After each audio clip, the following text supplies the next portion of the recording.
By now you've probably heard of Alibaba, the Chinese internet giant that's able to reach millions upon millions of previously unreachable Chinese consumers. The company went public this month on the New York Stock Exchange and became one of the most valuable in the world. And Alibaba is just getting started. Everything about the Alibaba story is unconventional, beginning with its founder, Jack Ma, who gained global celebrity status these past 10 days, as his image became ubiquitous on business news channels and media outlets across America. We got to know Jack Ma before the onslaught, beginning over a year ago in China, where he talked with us about his relationship with the Chinese government and his unorthodox business philosophy, which surprisingly gives shareholders almost no say over how he runs the company.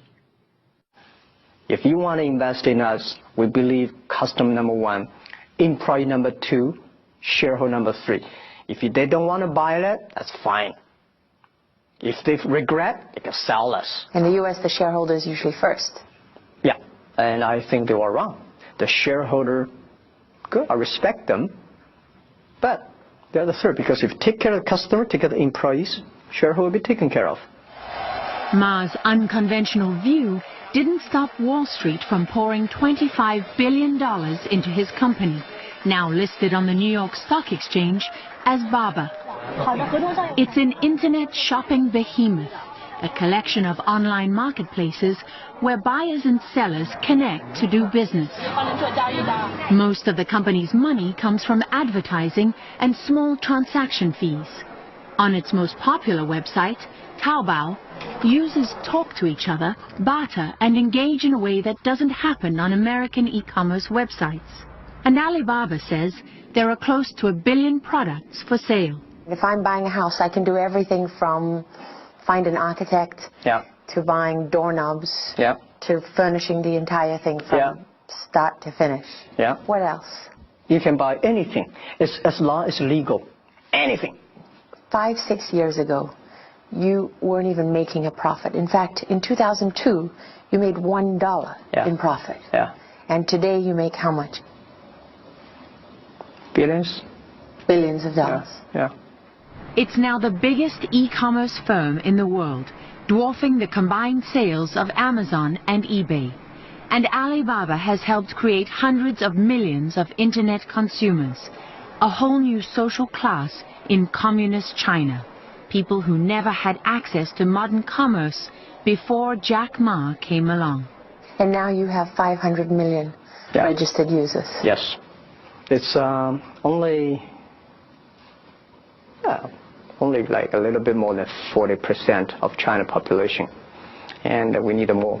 We have over 100 million people visiting the site, shopping every day coming, and it's just a beginning.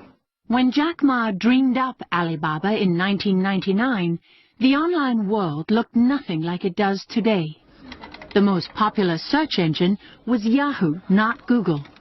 There were no iPods, iPhones, or iPads. Only 4 out of 10 American homes had internet connections. And the World Wide Web barely reached all the way to China, where retail stores were rare outside the big cities. For most of the country, there was no such thing as package delivery or credit cards. The only way to buy anything was face-to-face and in cash. When we started the e-commerce, nobody believed that China would have e-commerce, because people believe on the guanxi, face-to-face, and all kinds of networking traditional ways. There's no trust system in China.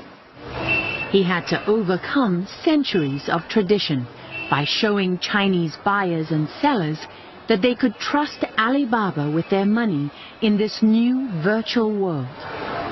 He did it by guaranteeing the transactions and creating his own payment system, an escrow account where Alibaba holds the buyer's money until the goods are delivered. Every day we finish more than 30 million transactions. And that means that you are buying things from somebody you have never seen. You are giving products to the person you have never met. And there are some guys you never know that he's going to take your products to that place, to that person. I want to tell the people that the trust is there. Because it's all about trust. It's all about the trust. Now anyone, rich or poor, with access to the internet and something to sell, can connect with hundreds of millions of potential customers on one of Ma's websites. Ordinary people in China who never had a way to do business with each other before, today have a stake in the online world. That idea was revolutionary. It created millions of jobs and made Jack Ma a hero to millions of Chinese. This is your old stomping ground, right? Yeah. We met Jack Ma in Hangzhou, an ancient city in southeastern China, famous for its beauty. This is where he grew up poor in the 1960s, during the chaos of Mao Zedong's Cultural Revolution, when the country was cut off from the West. Then in 1972, Richard Nixon came to his hometown.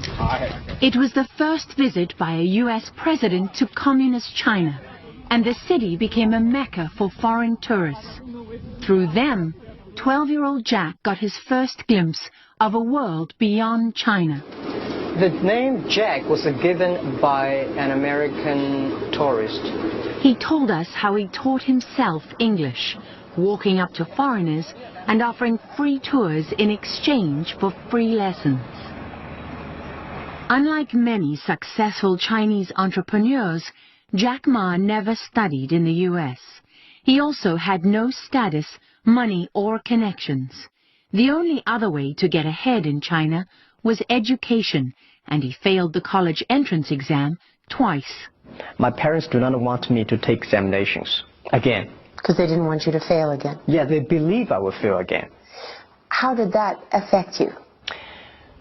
That's a good question. Nobody asked me how that affected me. That really affected me a lot. I failed for the first time, and then I asked for looking for jobs.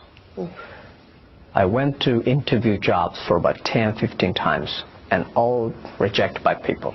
Why did everyone reject you? I was not the standard that normal people like. Because you were small?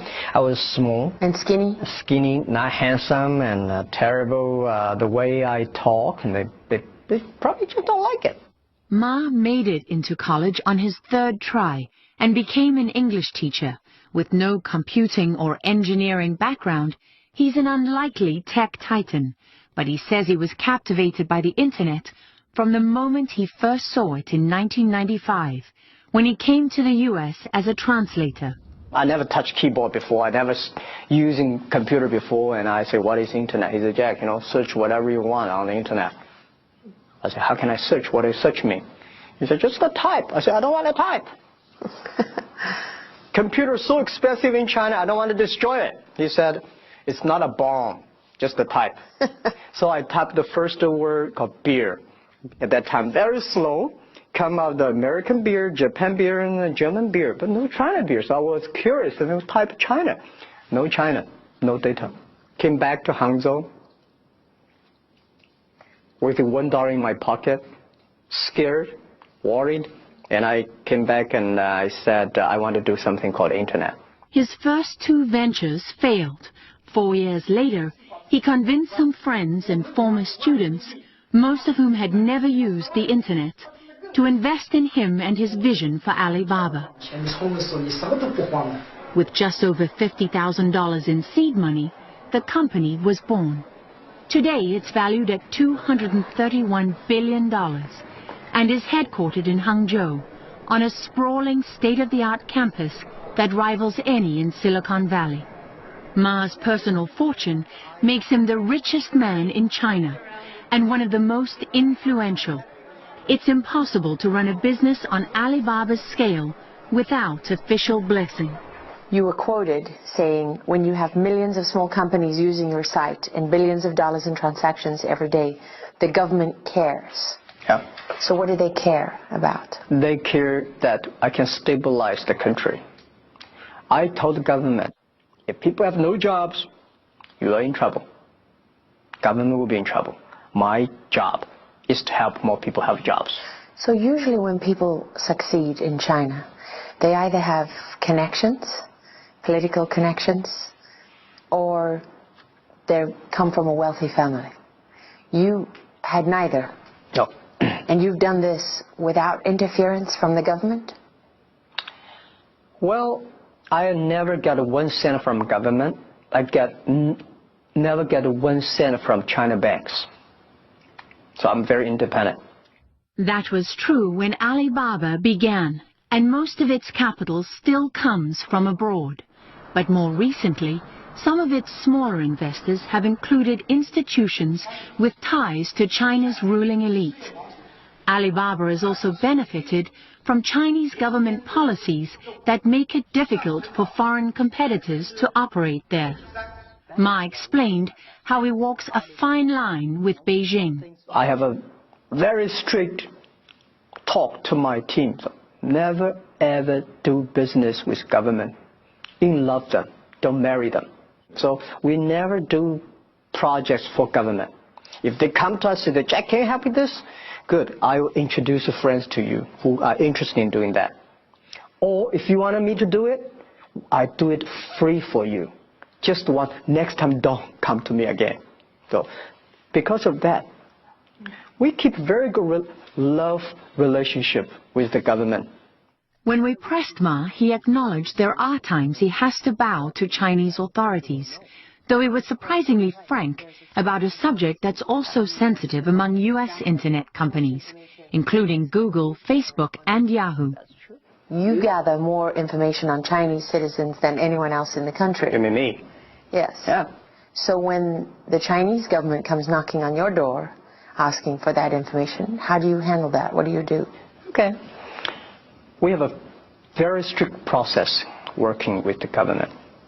If they want to do it, it's related with the national security, we work together.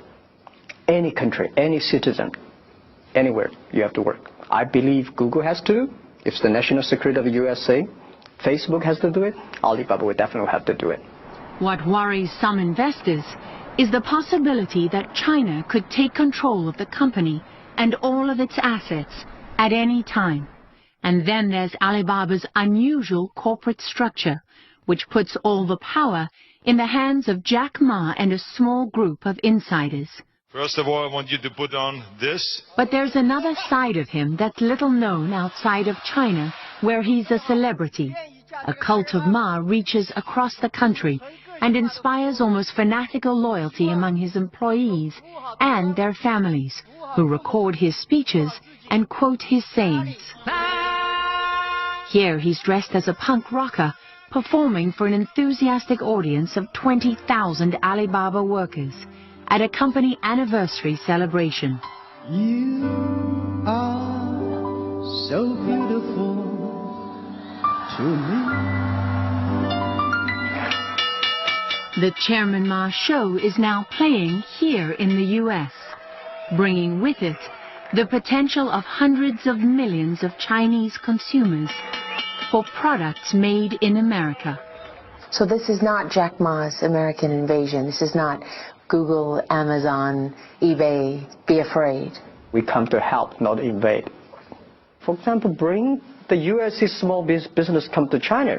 This is something that we can do better because we have 100 million buyers today, every day. We don't know, in 3 years, 300 million? We started giving loans to small business. Within 20 months, we have already given loans to over 260,000 small business. Average company only get $5,000 US. So you gave 260,000 loans in 20 months? Yeah, 20 months. I don't want to give a big loan. We just give small, medium size. $8,000 is the limit. And your default rate on those loans is less than 1%. 1%. 0.9. And you can do this because of the records that you keep on your buyers and your sellers. So you have, that's really how you base the credit rating. Yeah. That's every move, every behavior you use on the internet. This behavior gives you the best rating system. And we can know we can borrow our $5,000 or $3,000. Why? Depending on how reliable I am. How reliable, who your customer is, what kind of things you buy, which address you send it to that area, and the value of that area, how much, and the computer can know what's your pay capability. We want to making sure the small business survive. We want to making sure the young people, this is all the young people that they are making the world changing. They are changing China. Alipay actually is a very unique business model. It's a service that because the buyers does not trust the sellers, and the sellers does not trust the buyers. So we build up escrow services. The buyer wire the money to Alipay, and we will inform the sellers that we receive the money, please send the products. So the buyers see the product. If they're happy, we wire the money. Not happy, return the money, return the products. So when I started 80 years ago, everybody say, Jack, this is the most stupid model we've ever seen. Nobody would use it. And I say, I don't care whether this model is scientific, whether it's fancy looking or not. As long as it works, it helps build up the trust. Today, we have more than 900 million registered accounts. On Alipay? Alipay. Almost every young people on the street, you see people using Alipay. Is counterfeiting and fake goods, is that one of the biggest problems that you have to deal with, one of the biggest threats to what you do? Yeah, this is the cancer of our business. If you don't control it, it's going to everywhere. And they lose trust. They lose trust of our side. And every day if you hear people about intellectual problems and problems, you got angry. So I told the team, and this is the cancer. If we do not solve the problem, we'll be killed. But we are just a website operator. Laura, if you sell fake products on the site, we find out and say, what can we do? We cannot arrest you. We cannot put you in the prison. What we can do is close your shops. 2 years ago, we have a big problem. A lot of people came to demonstrate in front of our office. They burned my pictures. They put me in coffin and had a big demonstration in Hong Kong. But we are just a company. We don't have a police. We don't have a military. We don't have a prison. We don't have a judge. Are you happy with where you are now, or is it still too easy to get fake products off? We are making progress. We are the doctors that are helping to cure the cancer. But the cancer is so aggressive. If you kill the doctor, the cancer is still there. You buy one fake product, you are angry. But for us, it's all our business. It's everything. It's everything. So 60 Minutes Overtime. Our story is about Jack Ma, who's the founder of Alibaba, which just made history with the biggest public offering of its stock, and Wall Street had never seen anything quite like it. By now, you've probably heard of Alibaba, the Chinese internet giant that's able to reach millions upon millions of previously unreachable Chinese consumers. We were fortunate at 60 Minutes to actually spend more time with Jack Ma. Yeah, thank you for coming. He said than any other journalist ever. Hi, Howard. How are you? I'm Howard Rosenberg, producer for 60 Minutes. My team laugh at me because I love to tell everyone that his longest interview before he sat down with us was 12 minutes with The Economist. And he sat down with me in interviews for 8 hours. Cheers. Yeah. People always ask me, Jack, Jesus, how could you make this company for 14 years that quick? We work damn hard in 14 years. After spending time with Jack Ma, do you think there's a difference between the American dream and the Chinese dream? What is the American dream, really? It's freedom. It's the freedom to be something and be someone and make something of your life beyond the circumstances into which you're born. And in China, as Jack Ma very eloquently says, you know, if you didn't have someone who was politically connected, or you didn't have money, or you weren't born into that, you had no hope. There was no point in dreaming because there was no dream. He's rich now, but he wasn't born into it. Part of the legend of Jack Ma is that he was malnourished as a child because his family was so poor. So you look at somebody like that, you know, he literally holds his own with the ruling elite in China. 15 years ago, 18 founders in my apartment had a dream. He is proof that in a communist society, an entrepreneur can succeed. It's a pretty remarkable concept when you even think about it. We have over 100 million people visiting the site, shopping every day coming. And it's just a beginning. Today is difficult. Tomorrow is more difficult.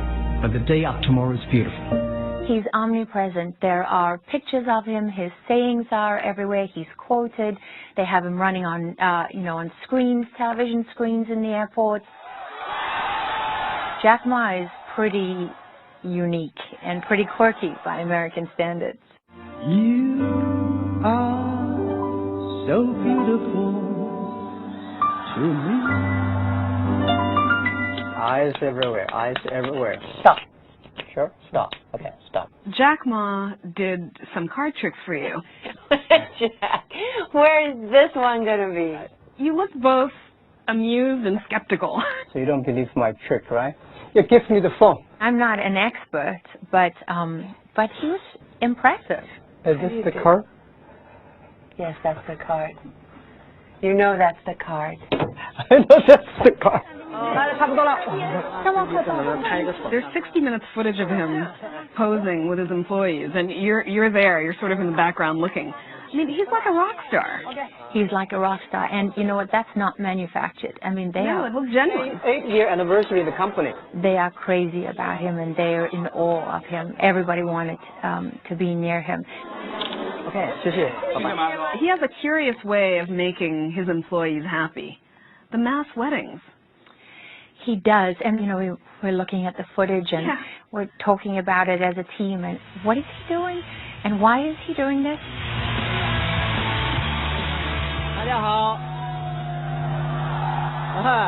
At first, when I heard about the mass weddings, I thought, well, that sounds a bit cultish. I don't know of any business person in the U.S. who marries their employees. I think it's fair to say there are none. Really? Yeah. They should learn. They should learn? Yeah, they should learn, and they should make their employees happy. If they want to do it, let's do it for them. The way it works, I believe, is that couples get married in a variety of ceremonies. Then one day a year, they all go to a huge party that Jack stages at Alibaba headquarters. Why we do this? Yeah. 10 years ago, because the SARS, bird flu, all the employees in the company was quarantined. And I was locked in the room for 10 days. But when I left the room, I said to myself, life is so short, so beautiful. Don't be so serious about the work. Enjoy the lives. 是纯个性化的服务. This year we got how many? 600, 700 couples. And I'm announcing, guys, today you're going to be married. 多生孩子，谢谢. You love it. Oh, love it.